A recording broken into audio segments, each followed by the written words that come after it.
Hello everyone, this is DJTHED from Chronosis, and today we are going to be reviewing a spy primary weapon, the Enforcer. So here we have the taunts for the Enforcer. It is pretty much the default taunt for pretty much all his primaries.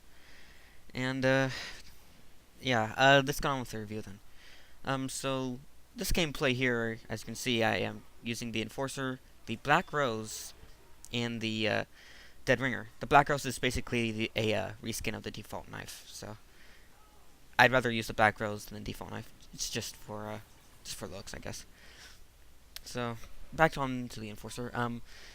Before I even want to talk about it, I do want to say that you never really should use it often. You shouldn't really use any of your pistols often. You're supposed to be a spy. You're supposed to backstab people, not shoot them in the face, because there are other classes that are more effective at that.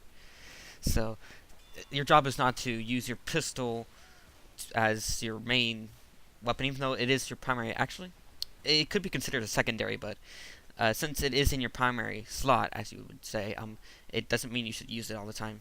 You'd be using your melee weapon, which is your knife. So, I'm not saying that you should use any revolver all the time, but which is why I don't use it very often. I do try to use it a little bit more often than I should to even try to show you how it works and you know stuff like that. But I just can't use it often without killing myself.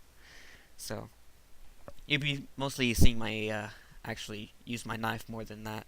So anyways, the Enforcer recently got a buff almost a month ago.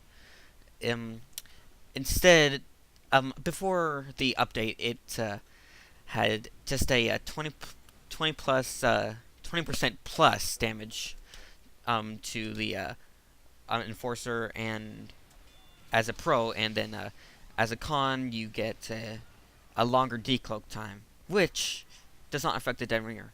So that was pretty much an off weapon because it's a straight upgrade to the default revolver. Pretty much at the time before the buff. Now it is a little bit more reasonable. I think the rate of fire. Well, let me first describe the new buff. It still has a 20 plus damage, but it's only when you're undisguised. So I'm not certain because I didn't get a chance to really clarify on this too much. I tried to do it myself, but it. I think it means that you can't get the 20 plus damage bonus if you're disguised already. That's pretty much what it means, I'm assuming. So, and it also has a minus 20% firing speed as its new con instead of a decloak time. So the decloak time is now gone. It's not there anymore. It's now just a minus 10% firing speed, also known as a rate of fire. Oh, and by the way, this is what you should do as a spy. This is what I recommend you should do. This is not anything to do with the review, but when there's a demo man and engineer, you have to face stab the demo man, stab the sentry, and stab the engineer, and then backstab him. Yeah, that is my pro tips. So take it into consideration and stop those engineers. Yeah. Anyways, let me move on to a different topic about the Enforcer. Since the Enforcer has a higher damage, you can do more damage with it, but it has a slower firing speed. It's pretty darn close to evening out. Like, you can kill, let's say, hold on, let me put example right here. So pay attention to how long it takes to kill the heavy. Be sure you time it. You can time it yourself. I'll actually put how long it took here.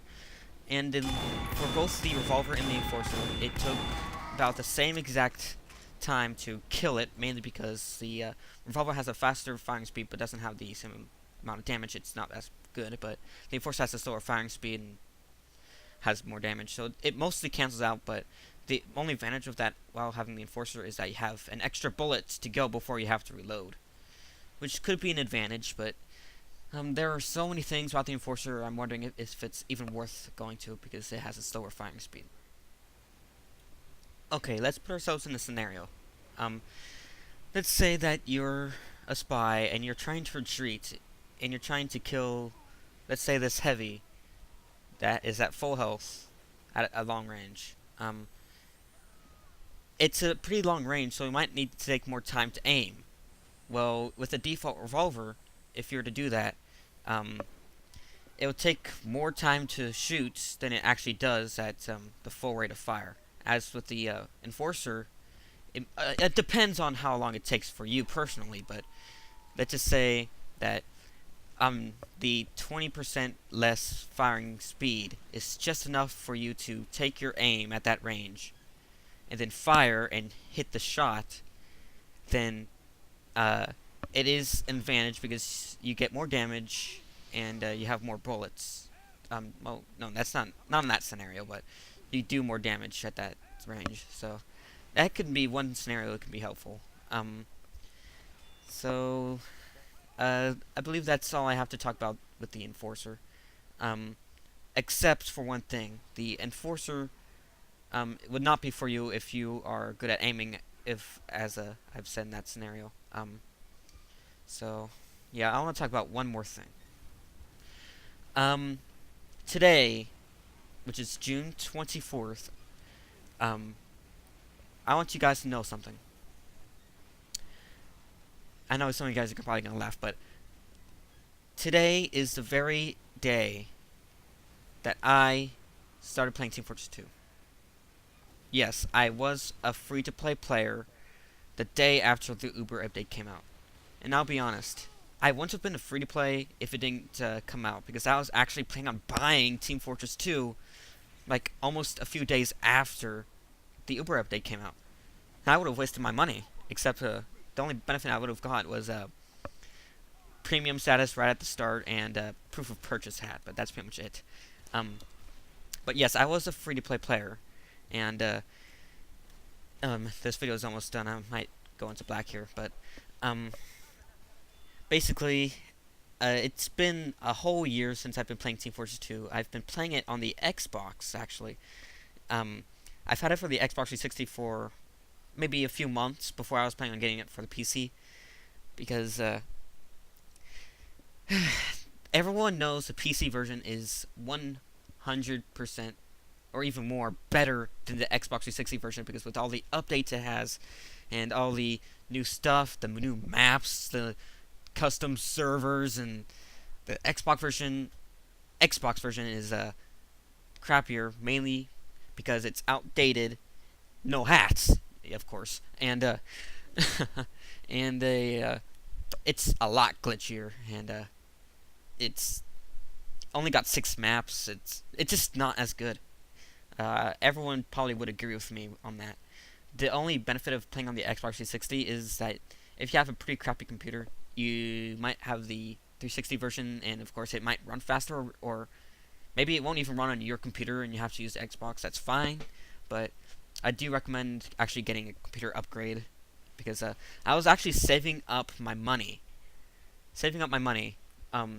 before Team Fortress 2 went into free to play.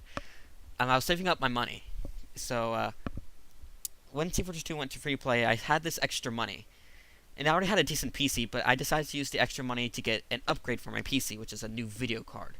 It's an ATI Radeon HD 5570. You might have seen it on my previous vlog, my only vlog so far. It was an upgrade, and I believe the video card before was an onboard video card. It was an ATI Radeon HD 4800, I believe. 4800. So, yeah, that was pretty convenient. If I did buy Team Fortress 2, I probably wouldn't have gone the upgrade in the first place, so yes. The main point of what I'm trying to say is this is my first year of Team Fortress 2 on the PC, and I'm surprised how much progress I've been able to get skillful-wise and knowledgeable-wise. You know, it's in a whole year, as of right now, I have about 1,500 hours. Let's be exact. I have 1,558 hours of Team Fortress 2 in 1 year, and that's pretty impressive for compared to more regular people, because I play this game on a daily basis. Uh, there has rarely been a day I haven't played this game. So, which is why I'm pretty decent, I guess, but not pro because I've only been playing for a year, while many others were playing for 3, 4, maybe even 5 years since it was released. So, um, well, this is going on for a while. So I guess I'll see you guys later. Hope you guys had a nice night. Yeah.